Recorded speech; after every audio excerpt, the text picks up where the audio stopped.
जय श्री राम। कैसे हैं आप सभी? आप सभी का आपके और मेरे इस यूट्यूब चैनल पर मैं आपका हार्दिक स्वागत करती हूँ। आई होप कि आप सब लोग अच्छे होंगे, स्वस्थ होंगे और इस ठंड में अपने बड़े बुजुर्गों का और बच्चों का काफ़ी अच्छे से ख्याल रख रहे होंगे। आइए वीडियो शुरू करते हैं। आज मैं जो वीडियो लेके आई हूँ, हनुमान जी की वीडियो है। और उसमें जो है तो आजकल के बच्चे जो हैं तो मतलब नशा की तरफ उनका रुझान ज़्यादा हो रहा है। तो आज हम लोग इस संदर्भ में बात करते हैं कि मतलब कि इनको जो है तो नशे से विमुख कैसे कर सकते हैं। तो आइए वीडियो शुरू करते हैं। हम जो है तो हनुमान जी का 41 दिन सबसे श्रेष्ठ जो है संकल्प 41 दिन का होता है। उसके बाद 21 दिन, फिर 11 दिन। तो आइए हम उस संकल्प की बात करते हैं। अगर हमारे घर में कोई भी नशा के तरफ जा रहा है तो उसको हम लोग काफ़ी हद तक जो है तो मतलब वापस ला सकते हैं। उसके लिए ये संकल्प जो है तो कोई भी ले सकता है, स्त्री भी ले सकती है, पुरुष भी ले सकते हैं, कोई दिक्कत नहीं है, बच्चे भी ले सकते हैं, जिसको भी करना हो। और ऐसा नहीं है कि संकल्प को करने से सिर्फ हम नशे की तरफ से ही मतलब कि हम जो है तो विमुख होंगे। काफ़ी चीज़ों में सबसे अच्छी बात कि आपका मानसिक हेल्थ जो है सबसे अच्छा वो होगा, क्योंकि हमारा मन सही तो सब सही। और हमारा मन अगर सही है तो हर चीज़ को हम अच्छे से सोच समझ सकते हैं और उसको कर सकते हैं। अगर हमारा मन ही अच्छा नहीं है, हमारा मन कभी इस तरफ टेंशन में भाग रहा है, कभी उस तरफ भाग रहा है, तो बनी हुई बात है कि हम कोई भी काम नहीं कर सकते हैं।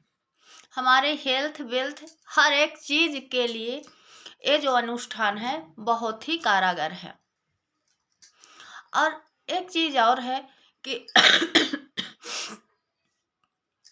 औरतों को जैसे 41 दिन के अनुष्ठान में दिक्कत होती है कि मतलब महीने का जो 5-6 दिन है तो उसमें हमारा अनुष्ठान खंडित हो जाएगा, या फिर कैसे अनुष्ठान करें, क्या होगा, भगवान हमसे रुष्ट हो जाएंगे। तो ऐसा कुछ नहीं होता है। औरतों को भगवान ने छूट दी हुई है कि आप वो जो 5 से 6 दिन होते हैं उन 5-6 दिन को आप छोड़ दीजिए। उसके बाद आप जो भी मतलब इसी अनुष्ठान की बात नहीं है, जो कोई भी आप पूजा व्रत या कुछ भी कर रहे हैं तो आप उस 6 दिन का को छोड़कर आप जहाँ से आपने मतलब कि जहाँ पर आपने रोका था वहीं से आप फिर शुरू कर सकते हैं। आपको अनुष्ठान का पूरा लाभ मिलेगा। तो आप 41 हर औरत 41 दिन का अनुष्ठान कर सकती है, उसमें कोई टेंशन वाली बात नहीं है और उसका हमें जो है तो पूर्ण फल मिलता है।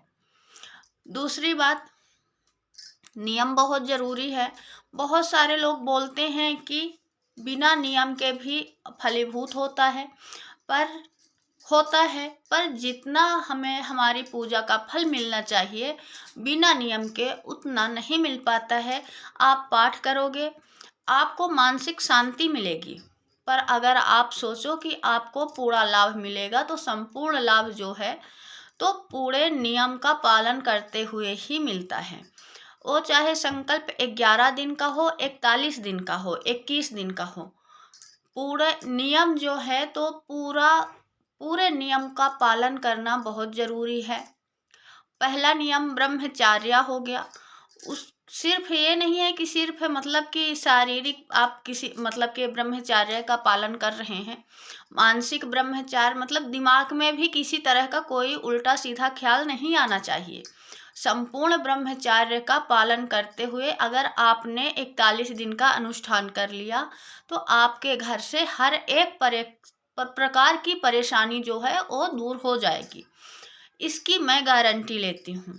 दूसरी चीज़ के संकल्प के अनुष्ठान के दौरान आपके घर में कोई मांस मछली दारू ये सब चीज़ जो है तो आप तो संकल्प ले लिए हो तो आप तो करोगे नहीं। आपके जो घर वाले हैं उनको भी इन चीज़ों से परहेज रखना है जितने दिन तक आपका संकल्प चलेगा।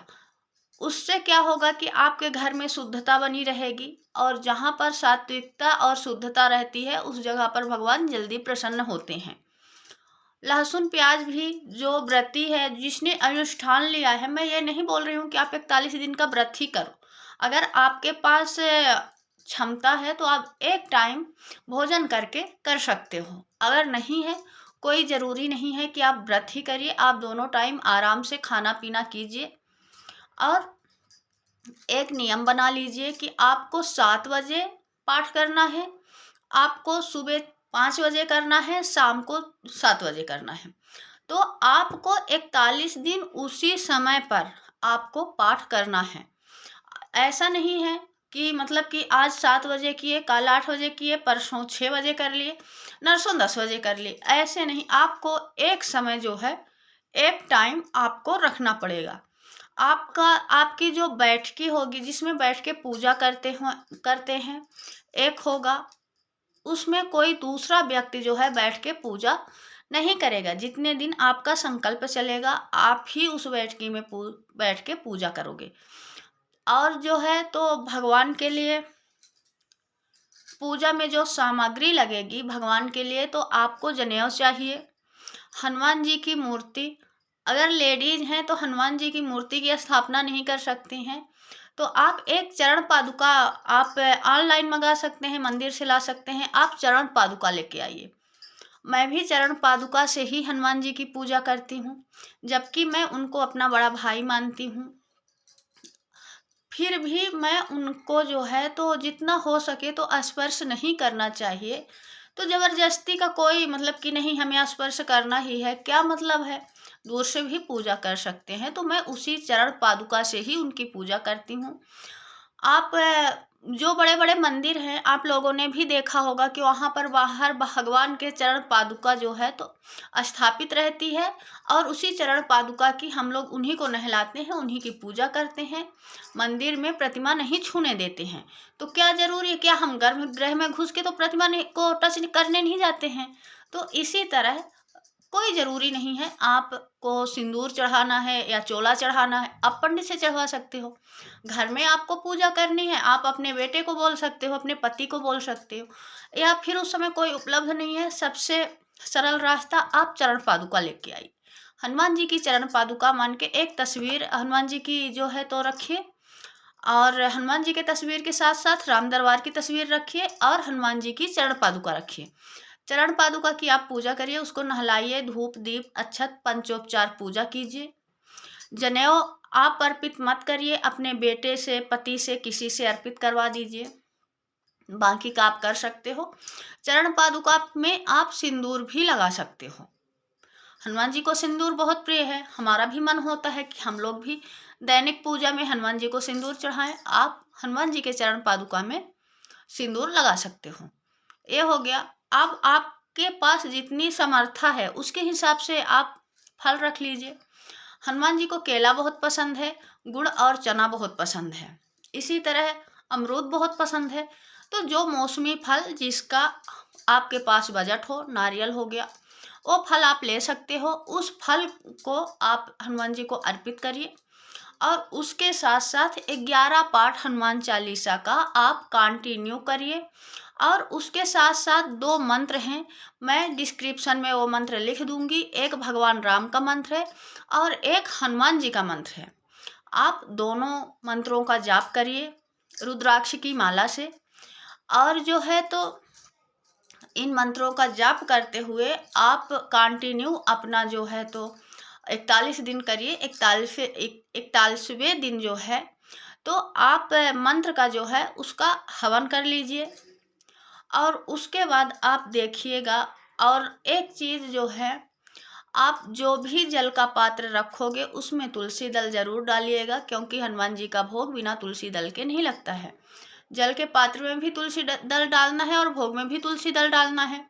दोनों पात्रों में आपको तुलसी दल डालना है। और जिसके निमित्त आप कर रहे हो वो जल जो है तो काफ़ी प्रभावशाली हो जाता है, क्योंकि जल जो है तो पॉजिटिव और निगेटिव दोनों चीज़ों को जो है तो अवशोषित करता है। तो जब वहाँ पर मंत्र होंगे, पाठ होगा, तो आपको सुबह का रखा हुआ जल शाम को आप जिनको भी देना चाहती हैं, अपने पति को, अपने बच्चे को, जिसके निमित्त भी आप पूजा कर रही हैं, तो संकल्प लीजिए कि मैं इनके निमित्त पूजा कर रही हूँ और इनकी इस आदत से आप छुटकारा दिलवाइए। हनुमान जी 100% उस आदत को जो है वो व्यक्ति छोड़ देता है। और ये मतलब कि कई लोगों का अनुभव है कि इस चीज़ से बहुत सारे लोगों ने शराब, जुआ, बहुत सारी गंदे गंदे आदत जो हैं तो सब छोड़ दिए हैं। आप करके देखिए, 100% आपको भी लाभ मिलेगा और ज़रूर मिलेगा। थोड़ा सा ध्यान रखिए और जो है तो नियम का पालन ज़रूर करिए। जय श्री राम।